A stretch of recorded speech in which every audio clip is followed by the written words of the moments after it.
दिल्लीचा लाल किल्ला जगातील सर्वात सुंदर आणि प्रसिद्ध अशी वास्तू आहे.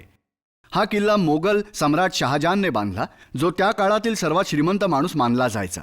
कोणत्याही प्रकारच्या खर्चात किंवा प्रयत्नात त्याने हात आखडता घेतला नाही. त्याने स्थापन केलेलं नवीन शहर शहाजहानबादच्या कोंदणात बसवण्यासाठीचा तो एक हिराच असेल अशी त्याची कल्पना होती. तेव्हापासून हा भारताचं मानचिन्ह बनलाय.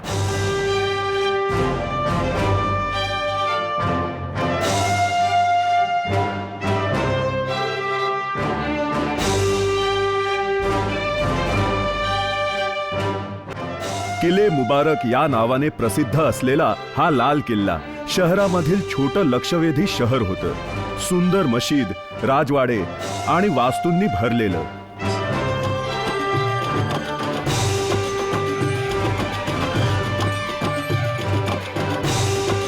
त्या काळातील भारताच्या संपन्नतेची तो साक्ष देतो.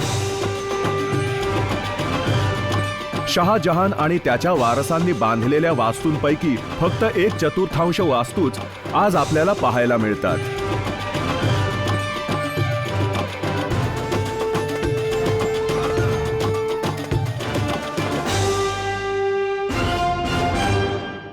शहाजहानाबाद खऱ्या अर्थानं शहाजहानचं भव्य नवीन शहर होतं. मोगल साम्राज्य पुन्हा दिल्लीला परतण्याच्या प्रक्रियेत होतं आणि फक्त किल्लाच नव्हे तर एक शहर निर्माण होत होतं. असं शहर जे शहरामधील शहर होतं, त्याही पलीकडचं. भारतातील मोगलांच्या महान शहरी रचनेची हे साक्ष देतं. एक नवीन शहर उभारण्याच्या स्वप्नाचा आकृतिबंध अगदी स्पष्ट आहे.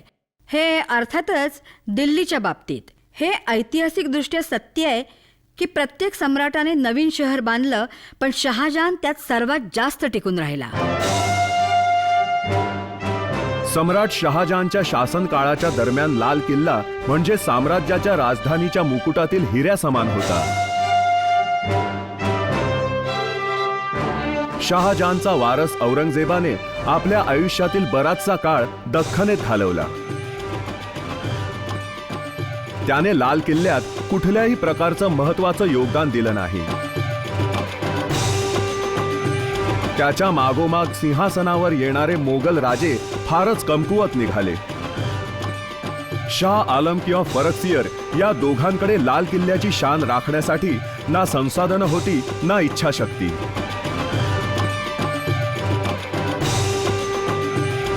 लाल किल्ला आणि मोगलांच्या आधीच्या किल्ल्यांमधला फरक आणि मग आग्र्याच्या किल्ल्याकडे किंवा मग लाहोरच्या किंवा मग अलाहाबादच्या किल्ल्यांकडे पाहिलं तर लक्षात येईल की बाकीचे किल्ले काही कालावधीमध्ये बांधले गेले ते विभिन्न शासकांच्या इच्छेचे एकत्रित मिश्रण होतं.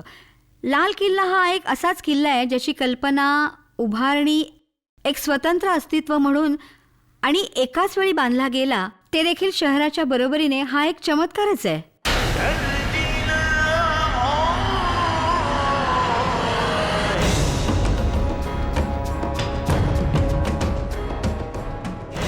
मजबूत भिंती आणि प्रवेशद्वार किल्ल्याच्या संरक्षणासाठी बांधण्यात आले.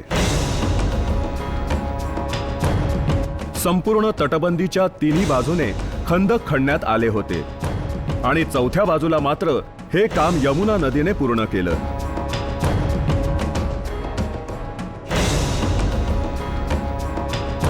लष्करी मजबूतीकरणाने देखील किल्ल्याच्या सौंदर्यात भर घातल्यासारखीच वाटते.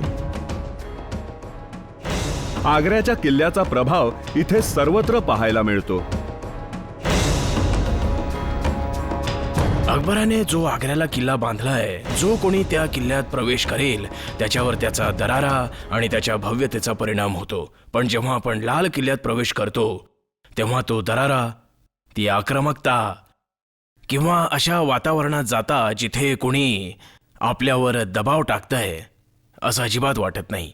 शहाजहाला जी सांस्कृतिक जाणीव होती, जी सौंदर्य दृष्टी होती, ती लाल किल्ल्यात आपल्याला दिसून येते.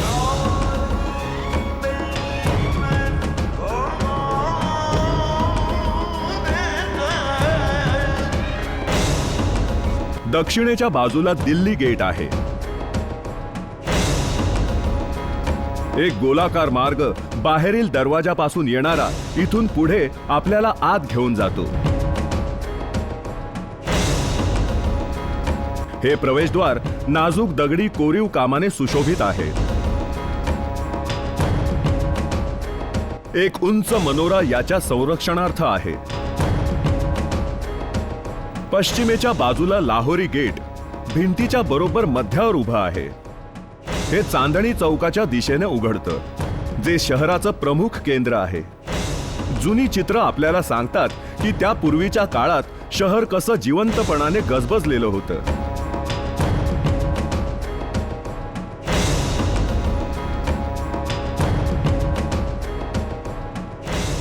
जेव्हा औरंगजेबाने आपल्या वडिलांकडून सिंहासनावर ताबा मिळवला, त्याने या द्वारासमोर एक छोटा मनोरा उभारला, त्याची सुरक्षा अजून वाढवण्यासाठी. औरंगजेबाने या बार्बिकन म्हणजेच दुहेरी द्वाराची भर घातली. त्यावेळेस शहाजहाननी त्याचं वर्णन एखाद्या स्त्रीच्या चेहऱ्यावर पडदा घालण्यासारखं आहे असं केलं. कारण त्याचं द्वार इतकं भव्य दिव्य आहे की त्याच्यासमोर दुसरं द्वार उभं करणं म्हणजे चांदणी चौकाच्या समोर असलेल्या त्या मुख्यद्वाराच्या दृश्यात्मक परिणामाची कल्पना त्यांनी केली होती, त्यावर पाणी फिरवण्यासारखं होतं ते. पण ती कल्पनाच हरवून गेली.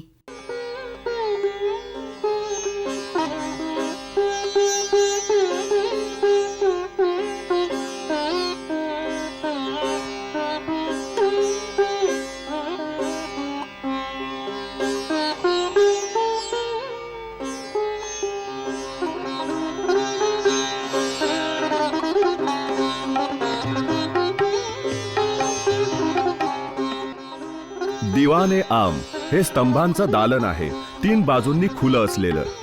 याच ठिकाणी मोगल सम्राट आपल्या प्रजेला भेटायचे.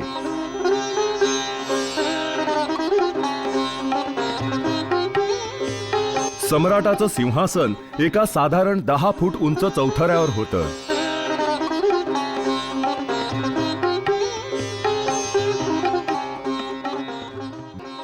सिंहासनाच्या वरचं जडावाचं काम पाहून स्पष्टपणे लक्षात येतं की यात युरोपियन कारागीर पण सामील होते.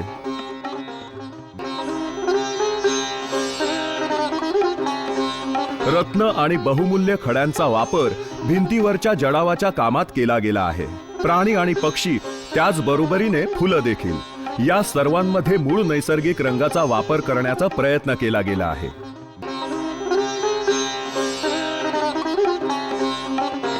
ही चित्र आनंदाच्या दिवसांच्या स्मृती जागवण्यास मदत करतात.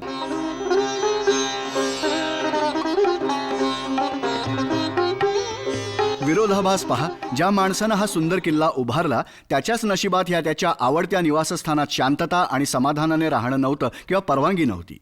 त्याच्या स्वतःच्या मुलाने औरंगजेबानं त्याला कैद केलं आणि त्याची रवानगी आग्र्याला केली, जिथे त्याने याच नावाच्या किल्ल्यात म्हणजे आग्र्याच्या किल्ल्यात आपल्या आयुष्याचे शेवटचे दिवस घालवले. औरंगजेब स्वतःच त्याच्या दख्खनेच्या युद्धमोहिमेत इतका व्यस्त होता की त्याला दिल्लीतील या किल्ल्यात खूपच कमी वेळ राहायला मिळालं. त्याचे वारस खूपच कमकुवत होते, आपल्या कीर्तिवान पूर्वजांच्या बरोबरीचे नव्हते. त्यांना राज्य शासनात अजिबात रस नव्हता. ते विलासप्रिय होते. ते कला, साहित्य, संगीत, नृत्य आणि चैनबाजीत रंगून गेले होते. तो काळ होता जेव्हा किल्ला सामान्य माणसांसाठी खुला झाला आणि लाल किल्ला त्यांच्या दैनंदिन जीवनाचा अविभाज्य भाग बनला.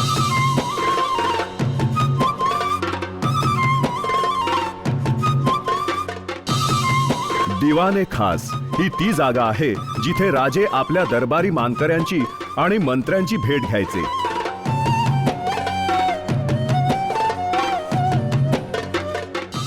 हीच ती जागा आहे जिथे पूर्णपणे सोन्याचं सिंहासन तख्ते ताऊस ठेवण्यात यायचं.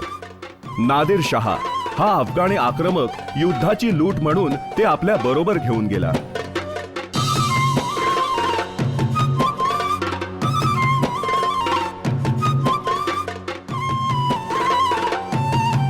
जुनी चित्र साक्ष देतात की भिंती सोन्याच्या मुलाम्याने मढवलेल्या होत्या आणि सजावटी जडाव कामात बहुमूल्य खड्यांचा वापर केला गेला होता.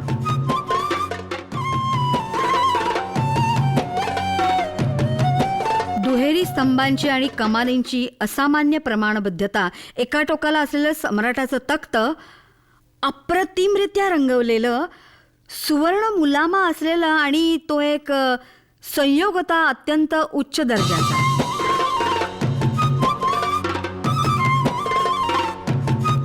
दिवाने खासच्या नेत्रदीपक सौंदर्याचा उल्लेख अनेक परदेशी पर्यटकांच्या प्रवास वर्णनामध्ये आढळतो.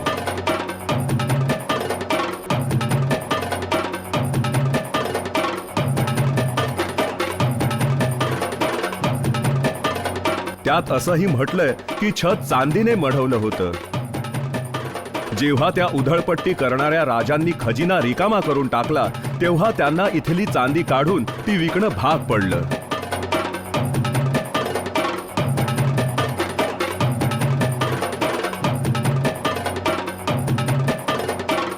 हा जगभरातील सर्वात महत्त्वाचा शहरी राजवाड्याच्या वास्तुशास्त्राचा नमुना आहे आणि म्हणूनच भारतातील नव्हे तर जगभरातील वाडे आणि किल्ल्यांमधील याचं स्थान सर्वश्रेष्ठ आहे. मध्ययुगीन काळापासून पुढील काळात यापासून शिकण्यासारखं बरंच काही आहे की आपण आपल्या शहरांची किंवा निवासस्थानांची, बागबगीच्यांची, कलावस्तूंची कशा प्रकारे योजना करू शकतो.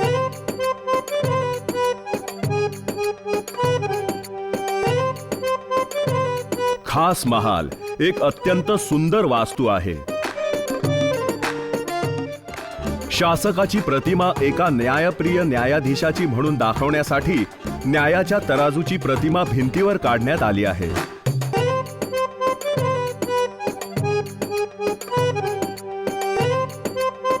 अप्रतिम जडावाचं काम इथे आपल्याला पाहायला मिळतं.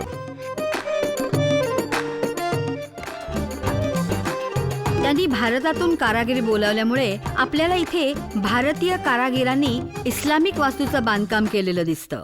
त्यामुळे पर्शियन, भारतीय, काश्मीरी, राजस्थानी, गुजराती कलाशैली एकत्र येताना दिसतात मोगल शैली निर्माण करण्यासाठी.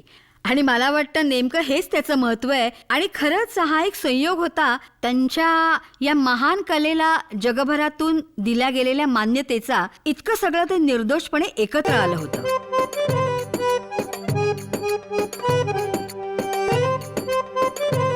शासकांसाठी आणि शाही कुटुंबातील इतरांसाठीच्या निवासस्थानाच्या खोल्या इथेच होत्या.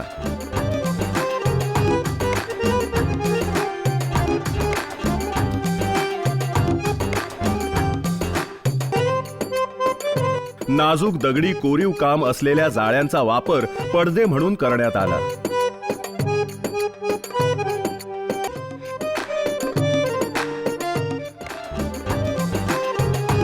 या राजवाड्यात फक्त ख्वाबगाच नव्हतं तर अनेक छोटे आणि मोठे दिवाणखाने देखील होते.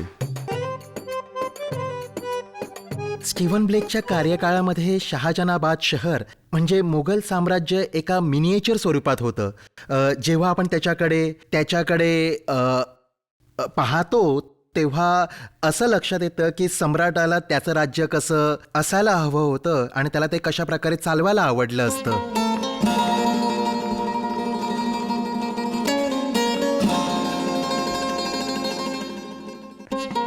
साम्राज्य चालवणं खूप थकवणारं काम असू शकतं.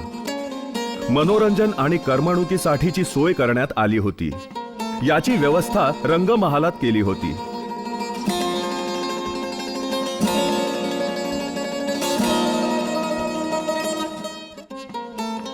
इमारतीच्या मधोमध असलेल्या नेहर ए बहिष्टमुळे निवासाच्या खोल्या नैसर्गिकरित्या शीतल राहायच्या.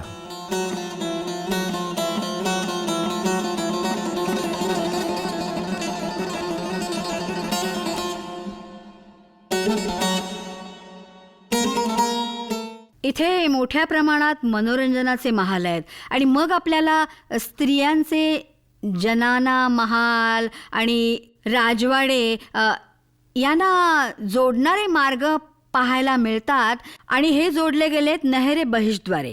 ही पाणी पुरवठ्याची भव्य यंत्रणा आहे. नदीच्या काठावर असल्यामुळे वर्षाचे 12ही महिने पाणी मिळतं.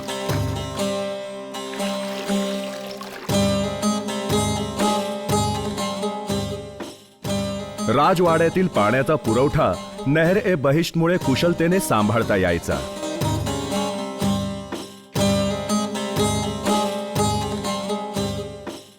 शहा बुर्ज इथून यमुना नदीचं पाणी या कालव्यातून किल्ल्यात यायचं आणि तिथून पुढे मार्गावर अनेक छोटे छोटे धबधबे निर्माण करीत पुढे वाहायचं.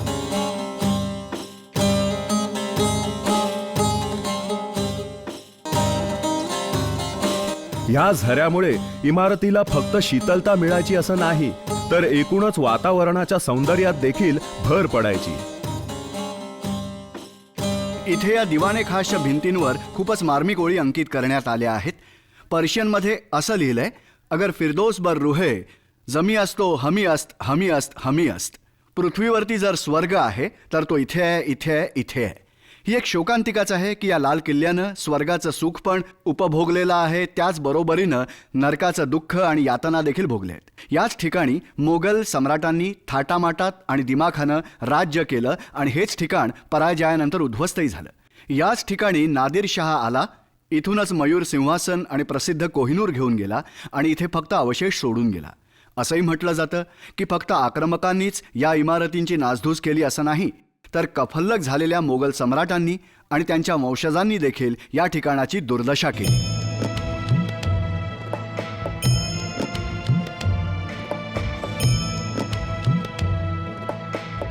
आपल्या मध्य आशियातील पूर्वजांप्रमाणेच शहाजहानला देखील पाणी खूप प्रिय होतं. मोगल वाड्यांमधील हमामं फक्त स्नानगृहच नव्हती, तर शाही कुटुंबीय पाण्याबरोबर खेळू शकतील इतकी मोठी जागा त्यात होती.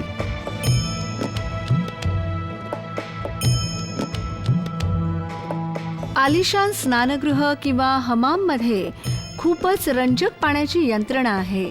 कशा प्रकारे गरम वाफा निर्माण करण्यात येत होत्या पाण्याच्या नळ्यांमधून आणि ती संपूर्ण यंत्रणा कशा प्रकारे वापरण्यात येत होती. एका बाजूला कपडे बदलण्यासाठी खोली असायची आणि या सगळ्या ठिकाणी सुंदर बहुमूल्य खड्यांचं जडावाचं काम करण्यात आलंय.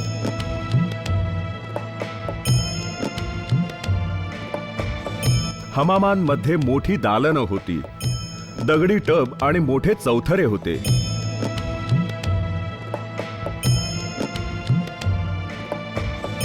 हमाम देखील वाड्याच्याच आकृतीबंधात बांधले गेले होते, जे आपल्याला याची कल्पना करणाऱ्या आणि बांधणाऱ्या माणसाच्या सौंदर्य दृष्टीची जाणीव करून देतं.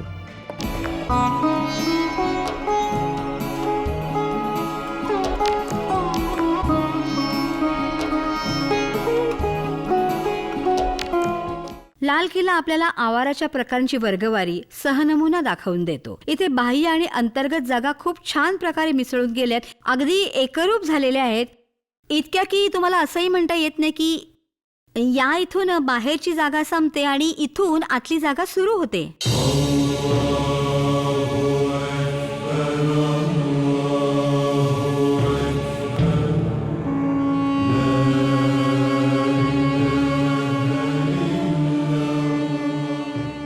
अप्रतिम मोती मशीद औरंगजेबाने बांधली होती.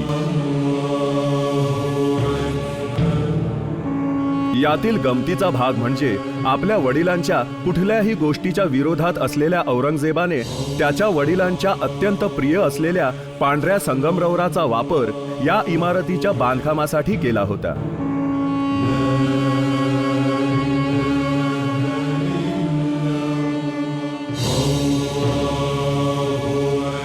या मशिदीचे मिनार सडपातळ आणि नाजूक असून त्याचे घुमट देखील खूप मोठे नाही.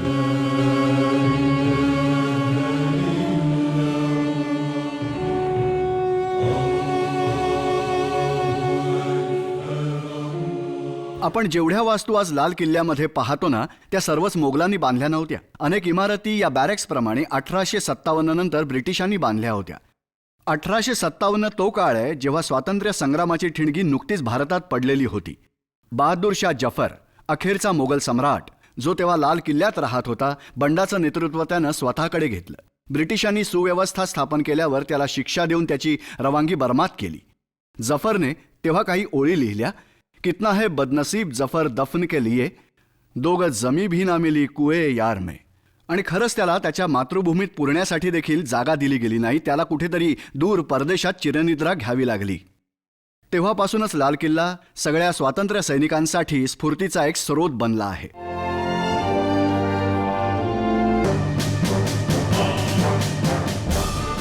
अठराशे 57 सालच्या देशाला व्यापून टाकणाऱ्या उठावात झालेल्या उलथापालथीमुळे देश थरारून उठला. या महान उठावाची पहिली रणगर्जना पहिल्यांदा इथे या लाल किल्ल्यात घुमली. प्रचंड हाहाकारानंतर ब्रिटिशांनी किल्ला त्यांच्या ताब्यात घेतला आणि पापडी लवायच्या आत शाही राजवाड्याचं रूपांतर एक लष्करी छावणीत झालं.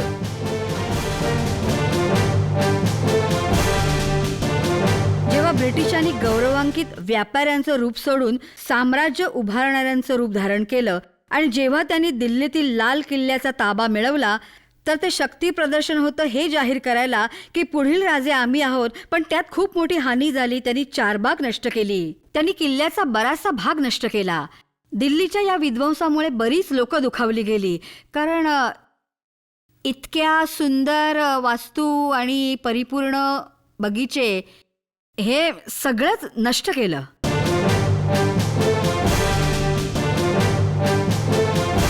ब्रिटिशांनी त्यांच्या ताब्यात आलेल्या किल्ल्याचं कसं नुकसान होतंय याची अजिबात पर्वा केली नाही. मोठ्या संख्येने सैनिकांना राहण्यासाठी बेडौल इमारती बांधल्या गेल्या.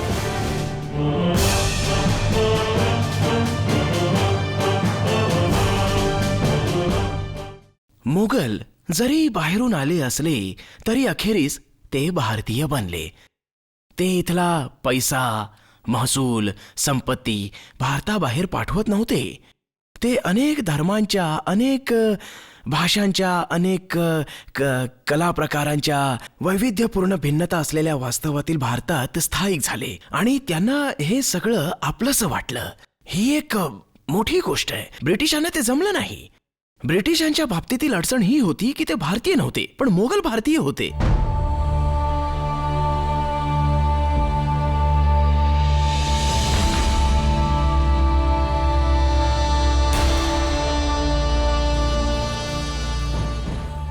या चित्रात लाल किल्ल्याचं मनमोहक स्वरूप चित्रित केलं आहे. जेव्हा हा बांधला गेला तेव्हा एकेकाळी पर्यटक मंत्रमुग्ध होऊन जायचे.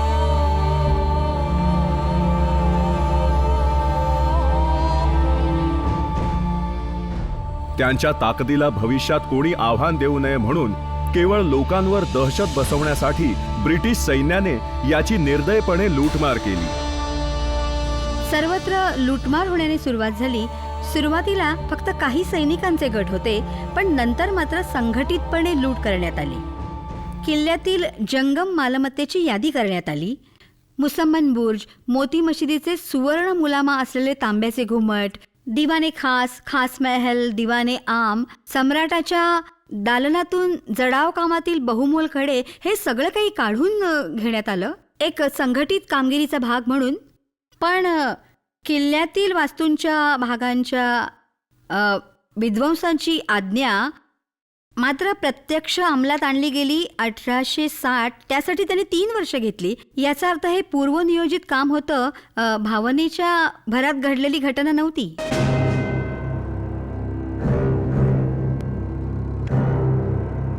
ब्रिटिशांनीच फक्त या किल्ल्याचं नुकसान केलं नाही, तर अतिक्रमण, अवैध कब्जा, विद्रुपीकरण आणि नासधूस स्वातंत्र्य मिळाल्यानंतर देखील चालूच राहिलं.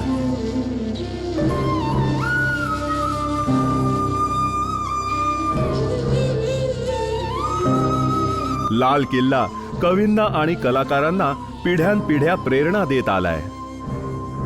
गालिब, जोक, आणि बहादूर शाह जफर यांच्या स्मृती याच्या बरोबर जोडल्या गेल्या आहेत. हा काही दिशादर्शक खूण नव्हे, तर स्वतंत्र भारताच्या अस्तित्वाचं मूर्त स्वरूप आहे.